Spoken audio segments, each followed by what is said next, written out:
Good day, everyone, and welcome and thank you for joining us.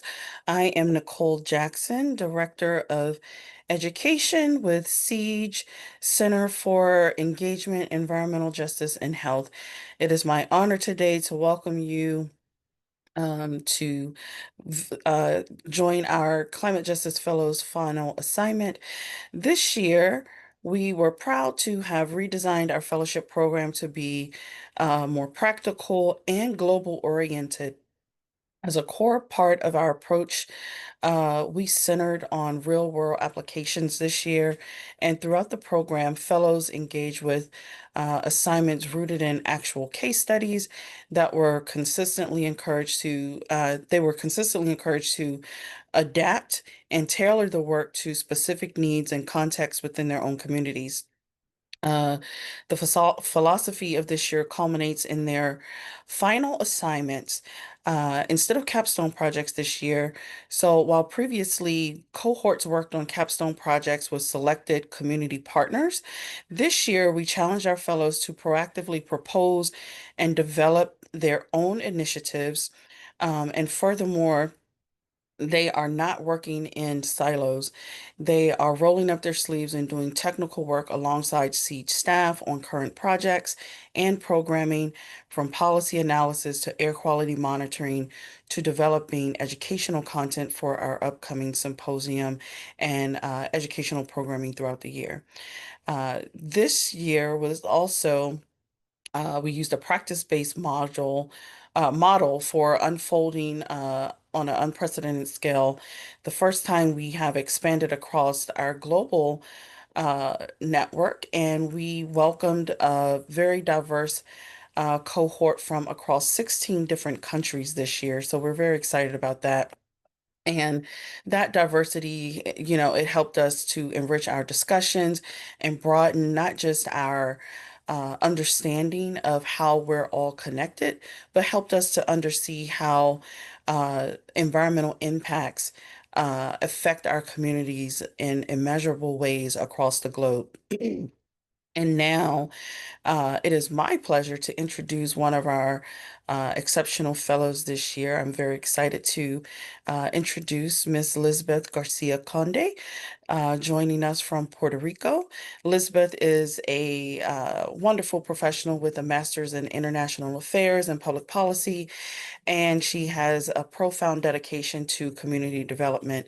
Elizabeth has played pivotal roles in disaster recovery and mitigation efforts, working on critical initiatives in green infrastructure and renewable energy right in her home in Puerto Rico. So, with her experience and her passion, it makes the perfect person for us to be able to share today and kick off our 2025 final assignment presentation. So without further ado, please help me welcome Lisbeth. Hi, everyone. Thank you, Nicole, for the introduction. As she mentioned, I am based in Puerto Rico, where I work with community groups across not only Puerto Rico, but also the U.S. Virgin Islands. I provide technical assistance in environmental justice projects. And today I'm going to be presenting my final assignment, which is based as a digital campaign, and it's called The Right to Breathe, Clean Air for Puerto Rico. But before we go into what is the campaign, I want to provide a bit of context into what is going on the island. Let's see, slide. All right. So Puerto Rico faces some unique challenges. One of the things that we have is major blackouts or brownouts because our energy infrastructure has been decaying. So when we have those type of blackouts, we have diesel generators, we have coal plants that are mostly focused in the south region of the island. We have different ship and truck emissions of different ports that are entering the island for that type of energy. We also have the phenomenon that we receive Saharan dust that travels across the ocean to the island, and also given different challenges on infrastructure, we also have the issue of waste burning in different rural areas, because sometimes like the municipality cannot afford to have trucks pick up the trash so people take care of it themselves. And this creates an issue across the island in which we have asthma, heart disease, and different respiratory illness. And this is more common within communities that are often, I'm gonna say, forgotten because they are often low income communities, and the communities don't necessarily have the all of that infrastructure and investment that other communities have in that, and often they're being left to fend for themselves. Um, so within this context, now we go into the tool itself. So this is inspired as a project that I have in my job, in which a lot of the cases that I get in Puerto Rico has to do with people wanting to understand better the regulation and tools they have. So for the past few months, I've been working with a set of volunteers, all of them professional alumni from the Environmental Protection Agency. These are folks that retired from the agency and now donate their time to community to help them navigate different environmental issues. And in here, for the past few months, I developed a tool in which I am working with volunteers in understanding what different acts are and how they are applying in Puerto Rico in terms of enforcement, and what is the tools and resources the community have. And the idea of it is around capacity building, because capacity building is shifting power. And once communities understand what are their rights, what are their tools, they're able to interact with the issue. And for this one, I show specifically the Clean Air Act. And this one was inspired by some recent events in which there have been some fires, and there have been some cases in which citizens are suing different power generators because of, air pollution. And in this one, talking about the Clean Air Act, it is a federal law that protects air quality, and it also sets the national ambient air quality standard for common pollutants. And what this means is that it limits emissions from industry, including power plants and motor vehicles. And it also limits emissions for hazardous air pollutants from various type of sources. And on this one, each state is required to provide a state implementation plan. So in here, the EPA sets a standard, and then the state, and in this case, Puerto Rico is a Commonwealth, has to come up with a plan of how to implement that. And this could be looking like also supporting air monitoring and air pollution efforts. It requires permit for industrial sources and all of that. And in case the state fails to provide this type of plan, then the federal government steps in. And on this one, going specifically for Puerto Rico, here is the EPA, and the EPA is like the oversight part. And then the implementer enforcing in Puerto Rico is the Department of Natural Resources. And in here, it is important that communities recognize that they have rights when it comes to commenting on permits, report pollution. They can start monitoring projects, and in worst case scenarios, they can also file for citizen suits, which is important because sometimes a lot of the often the commonwealths and territories, they're not explicit in different laws and acts, or are sometimes actively excluded. So it is important, at least for communities in Puerto Rico, to understand what their rights are and how to interact with the act. So coming from this tool, I decided to, as an experiment, design a digital campaign around it.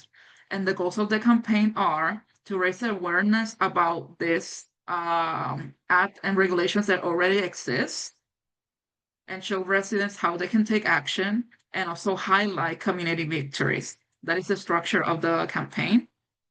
And the constant strategy, as I mentioned before, is just introducing what the act is, talking about what are making the connection between what are the issues and challenges, so people can see that's reflected in that, and then show the residents how to engage with that act and what are the tools and resources they have, and highlighting success stories. And this is a sample post. As I mentioned, you can see in uh, the first square, essentially the introduction to the campaign, what are the things that it does, why it matters, what are the actions that it can be taken. And here I show the example of the Arecibo Waste Incinerator, in which the community action was able to stop the project for more environmental assessment. And in here you can see a template that they can use to engage with the ad and have more awareness. And on this one, it's important to keep it in terms of like, in here, I'm doing it in English because my main audience for this presentation is in English, but this will be in Spanish, and it's important to have that plain language and making sure that not only keeping things in terms of like, oh, the regulatory process and how these communities are oh, sorry, not only keeping that in the regulatory process and just in the concept, but also examples, because people often understand things better by example, seeing how things are implemented, seeing how things work. So this is a sample of how I will design a campaign around this. And the impact goal is essentially kind of like creating this toolkit in terms of like engagement, views, and people interacting with the resource, which is gonna be a guide. And in here it was, this is an example. These are numbers like kind of like what would a successful campaign will look like. And then in terms of cultural relevance, it's important that it's in both languages. It's important that the image is connected to what the reality of these communities live, and providing examples. And this one, the Arecibo example, but also providing an example, for example, I keep saying example, for the IES plant that is in the south, which is an active EPA case in which communities are engaging, commenting, and requiring action. Uh, so yeah, as I mentioned before, this is an example of how this tool can be used in the future and providing communities that basic foundational knowledge so they can engage and advocate for themselves. I want to thank everyone for participating, and if there's any questions or comments, I'll be more than happy to talk here. Thank you.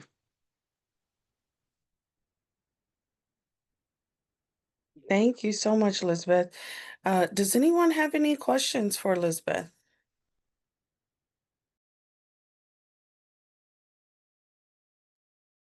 So no audience questions.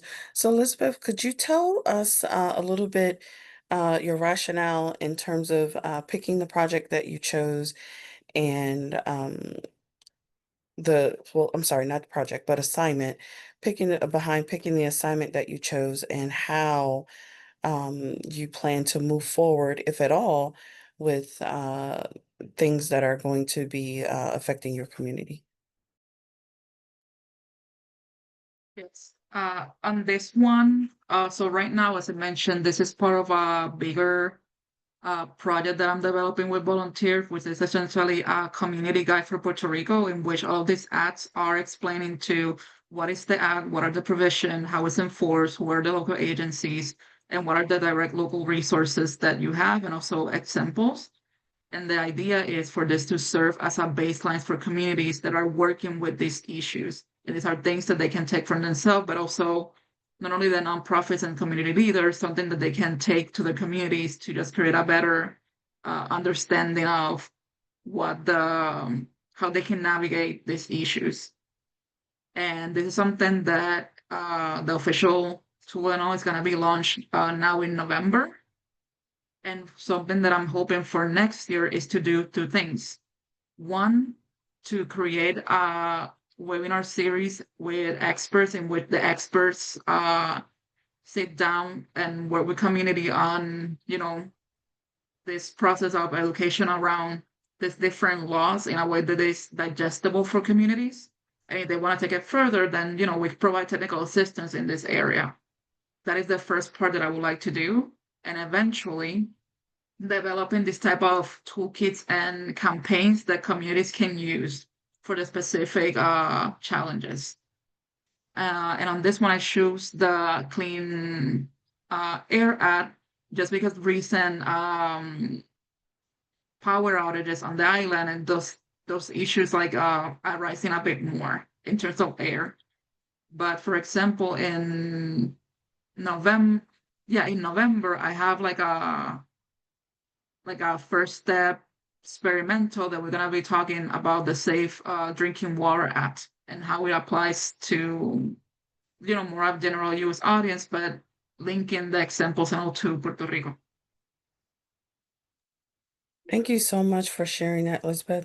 So I did want to ask another question. During your presentation, you mentioned, referencing several EPA things. How have you guys um, dealt with the challenges of everything that's going on with EPA across the United States and the overturning of different, regulations, as well as just like you mentioned, like the things not being updated on the site or things being taken down from the site.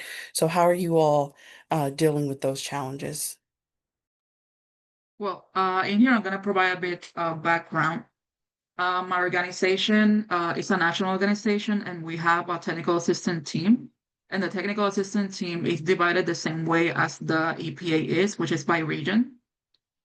And on this one, we have a network of approximately 650 volunteers, and all of these are people that retire from the agency. And in here, you have regulators, you have scientists, you have engineers, you have lawyers, you have a whole array of expertise. And not only the expertise, but also the history and knowledge of the agency. And I have to admit that at least at the beginning of this year, with everything that's happening, it has been devastating for the communities that we serve in terms of not only the stinging Spanish being taken down, anything that mentions community and anything that mentions low income and anything that is Hispanic is being erased. So as an organization, we have taken that time not only to respond, we created a safeguarding team in which we are working with community and different partnerships to have some grants reinstated. But also we have expanded into policy and we have expanded into agency mentorship program in which we are providing comments with people that have already left the agency and different organization into what it actually means when these things change. Because often, if you don't live in an environment that is well, then there are health issues. So just making those connections. It has been a challenging time in terms of communities coming to us with needs that we don't necessarily cover, but also at the same time, an opportunity to reimagine how we're providing technical assistance and how we can be there for our communities. So right now we're in this process of reimagining, reconnecting, and thinking how we can be there. Uh, so I don't know if I answered your question. No, no, no, you did. And thank you so much for sharing your presentation and for sharing with all of us some of the issues that are happening there in Puerto Rico. I am going to stop and ask my colleague Vanessa if Vanessa has any questions for you, and then we will do one last plea for questions from the audience to see if anyone else has any questions. Thank you so much for your presentation, Elizabeth. I don't have questions at this time. I definitely want to defer to your cohort mates, but I'm very, very in a state of admiration of your presentation, and thanks again for this work. And I'll pass it back to Nikki to take questions from your colleagues. Thank you.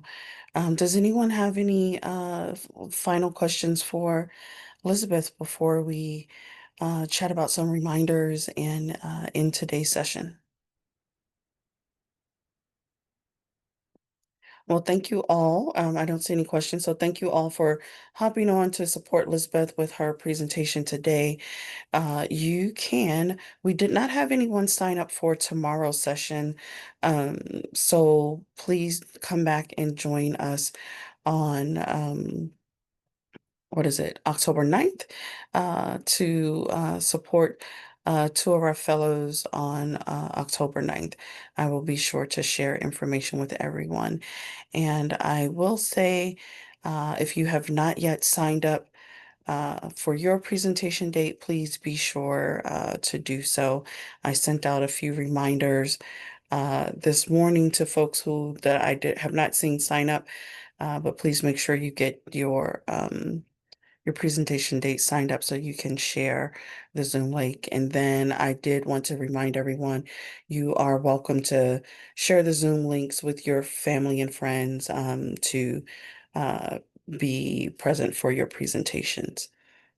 All right, and if there are no further questions for me, I am going to say thank you, everybody, and appreciate you all so much. Thank you again, Elizabeth. Thank you. Bye.